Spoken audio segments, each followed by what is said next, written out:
Ancienne candidate des Anges devenue youtubeuse et streameuse, Océane Amsler répond à nos questions à l'occasion d'un record battu sur la plateforme Twitch afin de réagir à la populaire émission 4 mariages pour une lune de miel. Passé de quelques centaines de spectateurs à près de 28 000 il y a quelques jours, établissant un nouveau record pour une streameuse féminine, Océane s'est lancée sur la plateforme Twitch afin de réagir en live à l'une des émissions populaires de TF1, 4 mariages pour une lune de miel. Son rire communicatif, son look détonnant et ses expressions font rire plusieurs milliers de ses fans, et ils sont près d'1 million à découvrir chacun des meilleurs moments de ses lives sur sa chaîne YouTube.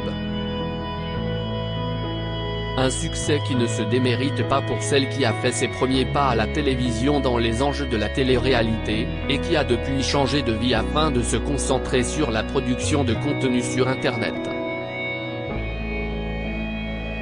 En exclusivité pour Télé Loisirs, Océane a accepté de se confier sur sa nouvelle vie et sur son expérience passée dans l'univers des télé-réalités.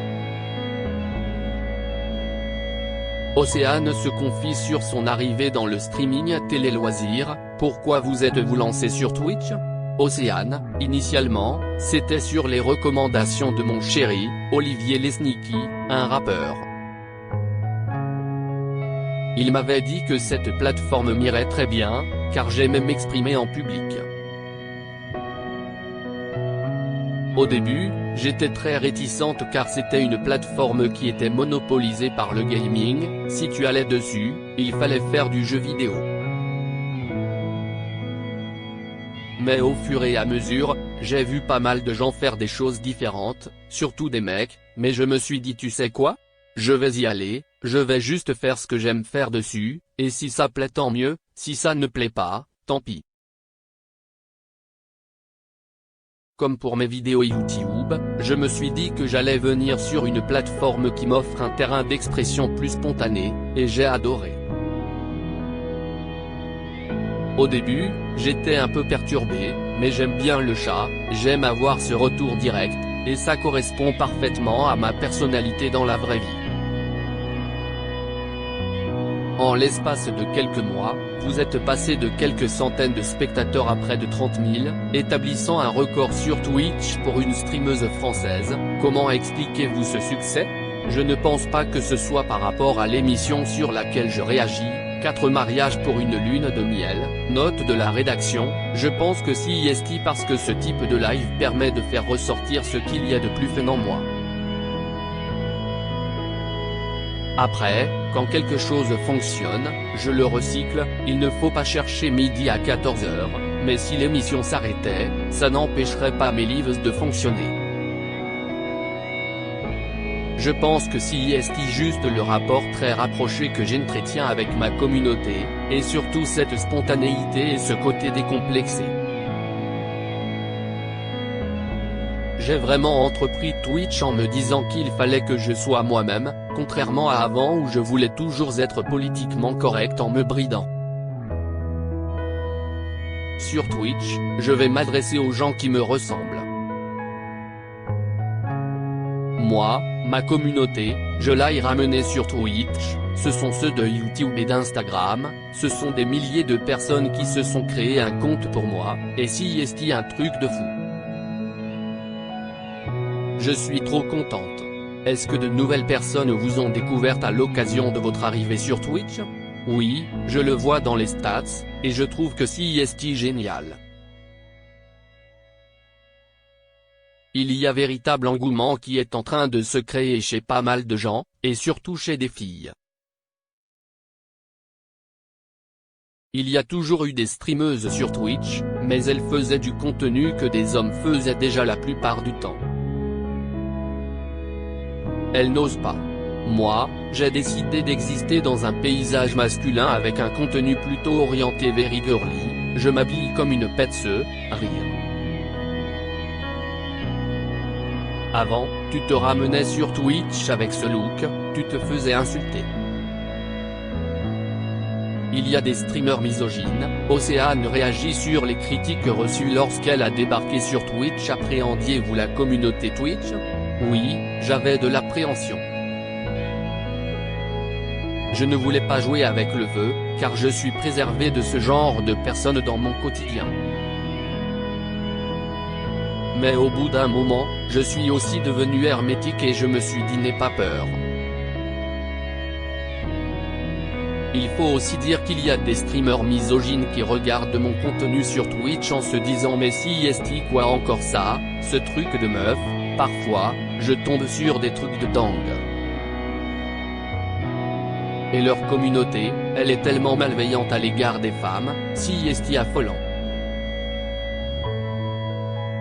Je ne veux pas de. Quand tu vois ça, tu peux te dire que ça fait peur, mais quand tu vois les chiffres d'audience de mes streams, tu te dis qu'ils ont tort. Pourquoi avoir commencé à réagir sur 4 mariages pour une lune de miel? Tout simplement parce que cette émission, elle est drôle. Elle m'a été suggérée par ma communauté à la base qui m'a dit qu'il y avait des candidates qui avaient beaucoup de mauvaise foi, et moi, comme j'aime me la jouer justicière, ça me donne beaucoup de matière pour réagir, rire. Il y avait aussi et si on se rencontrait, mais la chaîne m'a fait bannir de Twitch, rire. Avez-vous déjà été contacté par certaines des candidates de l'émission? Comment ont-elles réagi? Très bien. Pour celles qui sont de belles personnes, elles ont plutôt bien réagi. Pas plus tard qu'hier, cette interview a été réalisée le 17 août, note de la rédaction, il y a une candidate qui m'a identifié en story où elle remerciait toutes les personnes qui l'ont contactée suite à mon visionnage de l'épisode. J'ai une communauté qui est bienveillante, même si on bitch à fond, j'essaye de prôner la bienveillante. Je sais qu'il y a beaucoup de gens qui me suivent, et je ne voudrais pas être un mauvais leader d'opinion. Même si on bitch, on le fait quand même gentiment. Et cette candidate a reçu des centaines de messages de mes abonnés qui lui donnaient de la force, et elle leur a dit merci à eux et à moi. Il y a bien sûr des candidates qui doivent me haïr profondément, mais je m'en fiche un peu, car si est-ce pas à elles que je m'adresse, rire. Est-ce que la production de l'émission vous a déjà contacté? Oui. Ils m'ont envoyé des goodies, je pense donc qu'ils voient très bien ce qu'il se passe et qu'ils ont l'air d'apprécier. En tout cas, j'ai de bons rapports avec eux, ils savent comment fédérer une communauté sur le web, on peut le voir par rapport aux extraits qu'ils postent sur Instagram ou TikTok, donc ce flux sur le digital, ça les intéresse. Je les adore, et ils risquent d'y avoir de beaux projets quand même. Je ne pourrais pas faire ce qu'elle fait, bientôt une rencontre entre Elodie Villemus et Océane. Vous aviez expliqué dans une de vos vidéos qu'Elodie Villemus, l'animatrice de l'émission, ne vous connaissait pas, est-ce que depuis, la situation a changé? Je pense que maintenant, elle me connaît, rire. On n'est pas encore rentré en contact, mais j'aimerais beaucoup. Je la taquine, mais je pense que si est de bonne guerre, elle est très bonne dans ce qu'elle fait. Je ne pourrais pas faire ce qu'elle fait, car elle a beaucoup de diplomatie. Potentiellement, ce serait vraiment top de faire quelque chose ensemble, la communauté le réclame. Seriez-vous prête à participer à l'émission? En tant que candidate, hors de question car je ne veux pas de petites cons à ma table, rire. Elles vont bitcher mon mariage qui va coûter une blinde, et elles vont bitcher mon mariage? Si est hors de question ou alors je les mettrai dans un coin. Mais sait-on jamais? Pour animer, je kifferais trop, mais il faudrait qu'il accepte que j'y aille avec toute ma personnalité. Si Internet est très décomplexé, la télévision, elle, est très codifiée, d'autant qu'il y a des publicités, et est-ce que les publicitaires voudraient s'affilier à une personne qui n'a pas sa langue dans sa poche? Je ne sais pas.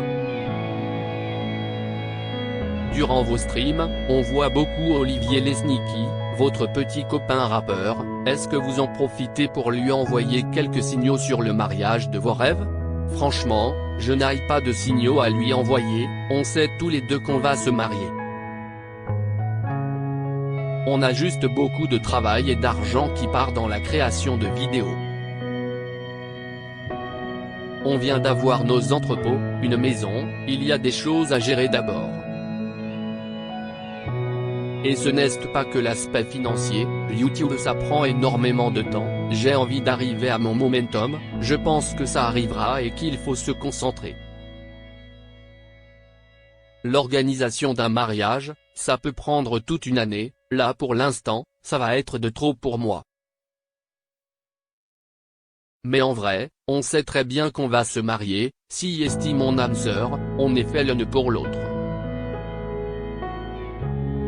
Notre mariage, on le veut stupidement gigantesque, l'amour ça se célèbre, on a envie de faire un truc de fou pour les invités. L'amour, si est mon principal sujet sur ma chaîne Twitch et sur YouTube.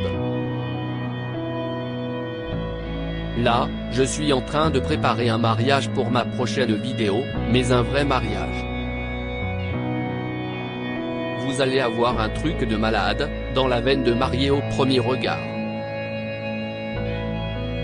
Si est tellement stigmatisant, Océane revient sur la télé-réalité justement, quels sont vos projets pour les mois à venir?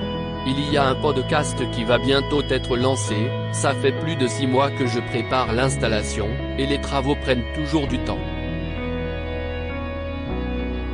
Je suis aussi en train d'agrandir mon équipe, et j'ai un produit qui me tient particulièrement à cœur qui tourne autour du viticole.